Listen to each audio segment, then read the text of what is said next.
Hello everyone, आप देख रहे हैं लर्निंग कैंपेन और लर्निंग कैंपेन में आप सभी का एक बार फिर से बहुत बहुत स्वागत है। फ्रेंड्स, आप सभी के लिए आज मैं जो वीडियो लेकर आई हूँ वो काफ़ी ज़रूरी वीडियो है और उसका सभी को इंतज़ार था।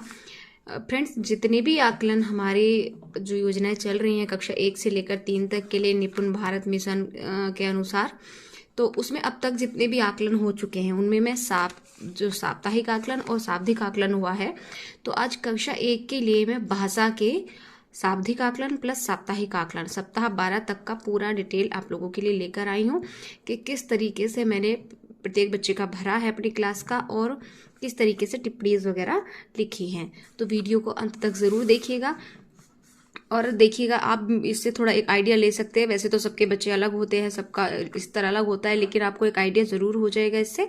अगर आपको वीडियो हेल्पफुल लगे तो वीडियो को लाइक ज़रूर कीजिएगा और किसी भी वजह से अगर आप मेरी वीडियो थोड़ी सी भी अच्छी लगी है तो चैनल को सब्सक्राइब किए बिना बिल्कुल मत जाइएगा। तो चलिए देखते हैं आकलन रजिस्टर।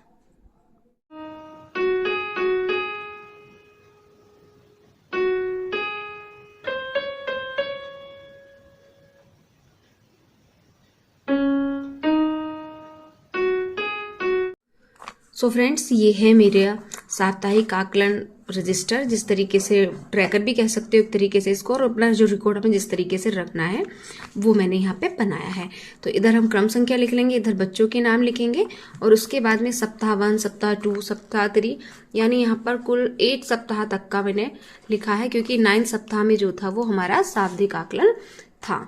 ठीक है, तो इधर से हम देख लेते हैं, क्योंकि जो भाषा का साप्ताहिक आकलन है वो वीक 3 से शुरू हुआ है। प्रत्येक क्लास में जो भाषा का आकलन है ना साप्ताहिक, वो 3rd वीक से ही शुरू हुआ, लेकिन जो मैथ्स का आकलन है वो अलग अलग वीक में शुरू हुआ। तो इसका भी आप लोग ध्यान रखें कि किस सप्ताह से हमें साप्ताहिक आकलन का रिकॉर्ड रखना है दोनों ही विषय में। तो देखिएगा इस तरीके से, जैसे एक सप्ताह नंबर 3 का देखते हैं। एक बच्चे को 6 मार्क्स, दूसरे को 3, तीसरे को 4। और फ्रेंड्स, एक बात और बता दूं, जो मेरे आकलन प्रपत्र है ना, मैं उनको मैंने 10 मार्क्स में से मार्क्स दिए हैं, तो उन्हीं के आधार पर 50% और के आधार पर मैंने 50% से ऊपर वालों का अलग ग्रुप और 50% से कम वालों का अलग ग्रुप बनाया है। तो जो मेरा पूर्णांक यानी टोटल था वो 10 मार्क्स का था। तो पहले बच्चे को 6 मार्क्स, दूसरे को 3, 4, 7, 6। तो इस तरीके से उस बच्चे के स्तर अनुसार हमने उसको मार्क्स दे दिए हैं। अब जो बच्चा 50% से कम था उसको सर्किल में बंद कर लिया और जो बच्चा 50% से ऊपर था उसको सर्किल में बंद नहीं किया। तो इस तरीके से हमें इस सप्ताह के 2 ग्रुप मिल गए, एक सर्किल वाला ग्रुप और एक बिना सर्किल वाला ग्रुप। तो भाषा में जैसा कि आपको पता है हमें 2 हिस्सों में आकलन करना था। पहला हिस्सा था डिकोडिंग का और दूसरा था मौखिक भाषा का। तो मौखिक भाषा का पूरे सप्ताह हमने जो कराया उसी के आधार पर हमें बच्चों का मौखिक भाषा का आकलन करना था और इधर डिकोडिंग का हमें आकलन प्रपत्र से करना था। तो उसके आधार पर हमारे डिकोडिंग के 2 ग्रुप बन गए और हमें मौखिक भाषा में क्या करना था, जो बच्चे मौखिक भाषा का हमारा क्राइटेरिया पार कर रहे थे उनके आगे राइट लगाना था और जो नहीं कर रहे थे उनके आगे हमें इस तरीके से डैश लगाना था। तो यहाँ पर भी हमें 2 ग्रुप बन गए, एक ग्रुप डैश वाला और एक ग्रुप टिक वाला, राइट का जो टिक लगा हुआ है। तो इस तरीके से हमें प्रत्येक सप्ताह हमने 2 ग्रुप बनाए और उनको फिर रिमीडियल दिया और साथ ही साथ रिवीजन कराया। तो इस तरीके से पूरे सप्ताह, हर सप्ताह का इसी तरीके से हमें रिकॉर्ड बना करके रखना है। सप्ताह 3, सप्ताह 4, 5, 6, 7 और 8। और इस सबको 8 सप्ताह तक करने के बाद में यहाँ से इस तरीके से आप चाहें तो स्क्रीनशॉट भी इसका ले सकते हैं। काफ़ी इजी पड़ेगा आप लोगों को, लेकिन वैसे भी हर बच्चे का स्तर अलग होता है, तो ज़रूरी नहीं है कि यही बच्चे आपकी क्लास में भी हों और ये इसी तरीके का रिकॉर्ड आपके काम आए, लेकिन आपको एक आइडिया ज़रूर हो जाएगा कि हमें अपना रजिस्टर किस तरीके से बनाना है। तो फ्रेंड्स, चलिए अब देख लेते हैं शाब्दिक आकलन जो भाषा का वीक 9 में हुआ था, उसको आइए हम देख लेते हैं। सो ये है शाब्दिक आकलन भाषा, इसमें वीक 9 में ये हुआ था। मैं बच्चों के नाम लिख लिए इधर डिकोडिंग मौखिक भाषा। तो फ्रेंड्स, यही तरीका वही रहेगा जो हमारा साप्ताहिक आकलन में था, उसी तरीके से हमें इसमें भी बच्चों के जो ग्रुप्स बनाने हैं, समूह निर्धारण करना, वो इसी के आधार पर करना है। तो जैसे कि आपको पता है ये 13 डेज तक हमारा शाब्दिक आकलन भाषा का चला था। तो पहले 2 दिन में ही हमने ग्रुप निर्धारण और आकलन कर लिया था और 3rd डे हमने आगे की कार्य योजना बनाई थी, है ना। तो उसके बाद में हमें जो आगे बच्चों को शाब्दिक आकलन के जो पुनरावृत्ति प्रपत्र आए थे उनके आधार पर हमने काम कराया था। तो इस तरीके से हमने बच्चों के 2 समूह बना लिए थे। जो बच्चे वीक थे उनको रिवीजन कराया था, और जो बच्चे हमारे क्राइटेरिया से ऊपर थे यानी जो बच्चे पास कर गए थे उनको हमने आगे की अभ्यास गतिविधियां और रिवीजन कार्य कराए थे। तो इस तरीके से इसमें शाब्दिक आकलन में जो एक खास बात थी वो थी टिप्पणी। टिप्पणी में हमें प्रत्येक बच्चे के लिए एक टिप्पणी लिखनी थी। उस क्षेत्र में उस बच्चे की क्या खासियत है, यानी किसी चीज में वो वीक है, समस्या है, या उसकी कोई अच्छाई भी हम यहाँ पे मेंशन कर सकते हैं। जैसे पहला बच्चा था, शब्द पठन में उसको समस्या थी। दूसरा बच्चा सीख रहा था, उसकी राइटिंग बहुत अच्छी थी, तो वो हमने मेंशन किया। उसके बाद तीसरा बच्चा वर्ण पहचान में समस्या।